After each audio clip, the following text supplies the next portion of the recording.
PCB ने नया central contract जारी कर दिया और खिलाड़ियों की अगर देखा जाए तो मेरे ख्याल से मौजें लग गई हैं। खास तौर पर जो टेस्ट क्रिकेटर थे, जो हमेशा से शिकवा करते थे कि हमें कम पैसे दिए जाते हैं, पीसीबी ने उनके शिकवे दूर कर दिए हैं। और जो टेस्ट और वनडे खेलते हैं उनके शिकवे तो बिल्कुल ख़त्म हो गए हैं।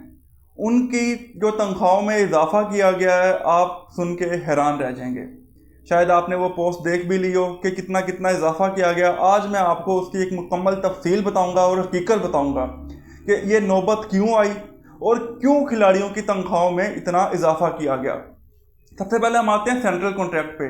अब सेंट्रल कॉन्ट्रैक्ट के अंदर जो खिलाड़ी एक कैटेगरी के अंदर होंगे, जो सिर्फ टेस्ट खेलेंगे, जो कोई और फॉर्मेट नहीं खेलेंगे, वो सिर्फ टेस्ट के प्लेयर होंगे और उन्हें एक कैटेगरी में रखा जाएगा और उनकी जो मंथली सैलरी होगी वो तकरीबन 40 लाख के राउंड अबाउट होगी। और जो उनकी एनुअल के जो सालाना जो उनकी तनख्वाह बनेगी वो तकरीबन उनकी 4.8 करोड़ और तकरीबन 5 करोड़ के लगभग होगी एनुअल सैलरी। मैं सालाना सैलरी की बात कर रहा हूँ। उसके अलावा जो दूसरी कैटेगरी है वो है ए और बी कैटेगरी। ए और बी कैटेगरी में वो लोग होंगे जो टेस्ट भी खेलेंगे और वनडे भी खेलेंगे, वनडे इंटरनेशनल भी खेलेंगे। तो उनकी जो सैलरी रखी गई है वो तकरीबन 50 करोड़ के राउंड अबाउट रखी गई है।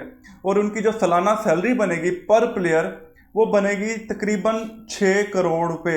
6 करोड़ रुपए एक बंदा साल का कमाएगा, चाहे वो मैचेस वगैरह खेले ना खेले, वो क्योंकि सेंट्रल कॉन्ट्रैक्ट का हिस्सा होगा तो उसे सालाना 6 करोड़ रुपए मिलेगा।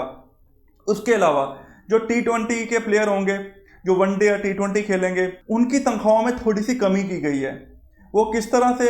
उनकी जो सालाना तनख्वाह बनती है वो तकरीबन 2.18 और 19 करोड़ में, इसके तकरीबन 3 करोड़ के राउंड अबाउट उनकी तनख्वाह बनती है सालाना।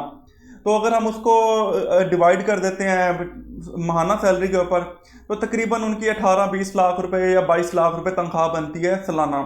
तो ये तनख्वाह कम की गई है। पहले क्या होता था कि खिलाड़ी एक कैटेगरी में होता था, चाहे वो सिर्फ T20 खेलता है, उसको तनख्वाह वही 45 लाख रुपए ही मिलती थी।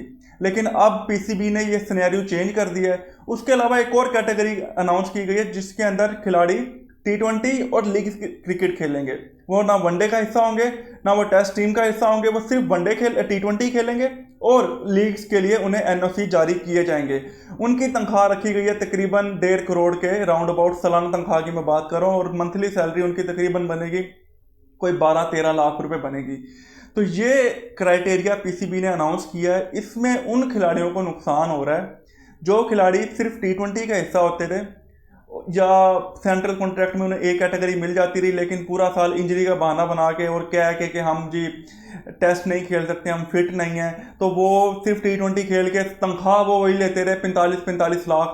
तो इस दफ़ा पीसीबी ने जो ये सेंट्रल कॉन्ट्रैक्ट अनाउंस किया है उसके अंदर उन खिलाड़ियों को इस दफ़ा जो सैलरीज मिलेंगी वो कम मिलेंगी, क्योंकि पीसीबी ने उनको अलाउ कर दिया कि आप लीग्स खेलें जाके, तो लीग से वो पैसा ज़्यादा कमा सकते हैं।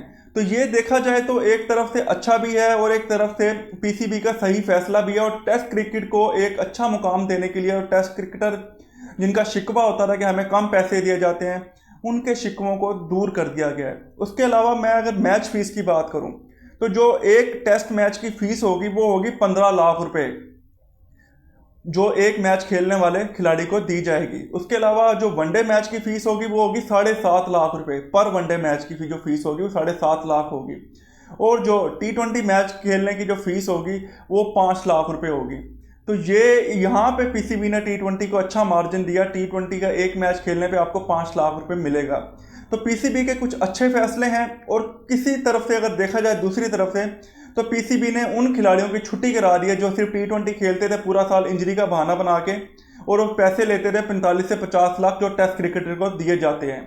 तो इस लिहाज से अगर देखा जाए तो पीसीबी ने बहुत अच्छा फैसला किया है और ये पीसीबी को इस फैसले के ऊपर कायम रहना चाहिए। और जो आगे आने वाले सेंट्रल कॉन्ट्रैक्ट्स होंगे उनको भी इसी क्राइटेरिया के तहत रह के अनाउंस करना चाहिए।